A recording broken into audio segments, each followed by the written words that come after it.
अस्सलाम वालेकुम। दुनिया च अगर तुसीं अपना नाम मनवाना ना ते तुसीं दुनिया नूं बेवकूफ समझो। दुनिया नूं इन्ना क बेवकूफ समझो कि तुहाडी गलत गल जिहड़ी आ ओह भी दुनिया नूं सच लगन लग जावे। अज इहदे नाल ही तुहानूं एक स्टोरी सुणाना, सुनने तो बाद तुहानूं जरूर इस दे उत्ते अमल करने नूं दिल करेगा कि किस तरह दुनिया नूं बेवकूफ समझना। एक इलाके 'च एक बादशाह सीगा। बादशाह दे दरबार दे विच एक वजीर सीगा। वजीर बहुत ज़्यादा ज़हीन सीगा और उहदी ज़हानत पूरे दरबार दे विच कि पूरे उस रियासत दे विच मशहूर सीगी कि इस तो ज़्यादा ज़हीन बंदा कोई नहीं। बादशाह भी उहनूं बड़ा करीब रखदा सीगा। हर मशवरा उस वजीर दे नाल करके फिर बादशाह काम करदा सी। दरबार दे बहुत सारे लोग जिहड़े सीगे वजीर दी इस मकबूलियत तो बड़ा जलदे सीगे।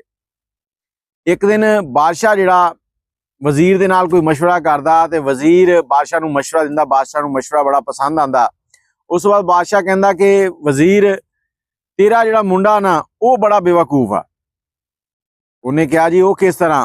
जदों उन्हें कहा ना भी तू बहुत ज़हीन आ, मुंडा तेरा बेवकूफ आ, पूरे दरबार दे विच इस तरह कहका लग्या जिस तरह बहुत वड्डा कोई लतीफा सुनाता होवे। वजीर शर्मिंदा, उन्हें कहा मेरा मुंडा बेवकूफ खामोशी ना सुन रहा। उन्हें कहा भी तेरे मुंडे नूं मैं रोज़ पुछदा आ कि सोना कीमती आ या चांदी, तेरा मुंडा मैनूं कहंदा कि चांदी कीमती आ, जदों कि तू बड़ा समझदार आ ते मुंडा तेरा इस तरह दा निकम्मा। वजीर बड़ा शर्मिंदा होया ते उत्थों जदों वेला होके घर आया। घर आके उन्हें अपने बच्चे नूं बुलाया। उन्हें कहा इधर आ पुत्तर, सामने बिठा लिया। उन्हें कहा पुत्तर ये दस सोना कीमती आ या फिर चांदी? बच्चे ने फौरन जवाब दिता अब्बा जान सोना कीमती है। वजीर परेशान के बादशाह कह रहा कि ये चांदी कीमती कहंदा आ, ये कह रहा सोना कीमती आ। वजीर कहंदा पुत्तर जे तेनू ये पता आ ते तू बादशाह नूं गलत जवाब क्यों दिंदा? उन्होंने क्यों कहना कि चांदी कीमती आ? बच्चा मुस्कुराया। बच्चे ने कहा अब्बा जी बादशाह साहब रोज़ बाजार च आंदे आ, उत्थे आके बच्चों नूं इकट्ठा करदे आ, बच्चों कोलों पुछदे आ कि सोना कीमती आ या चांदी कीमती आ, दो सिक्के रख दिंदे आ, इहदे चों जिहड़ा कीमती है वो तुसीं चक लो। मैं चांदी वाला चक लैना आ। बादशाह साहब मुस्कुरांदे आ, मुस्कुरा के चले जाते आ, वो खुश हो जाते आ। मैं आ जाना घर ते बच्चा खामोशी नाल उठ्या, उठ के कमरे गया तो उत्थों एक छोटा जिहा डब्बा चुक के लिया। एडा कह लो जे 100-150 सिक्का उन्हें ना रखिया सीगा।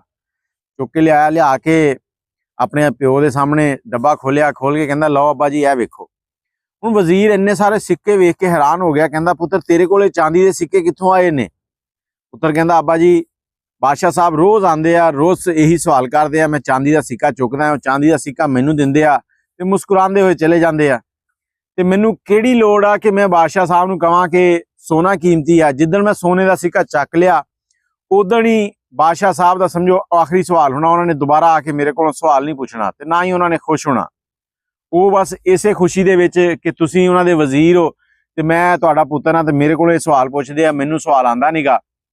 इसे तरह ही जदों वजीर ने फिर जाना कि दरबार दे विच बादशाह ने सरेआम गल कीती सीगी, हर बंदे नूं पता सीगा कि बादशाह दा पुत्तर जिहड़ा ओह कमला आ।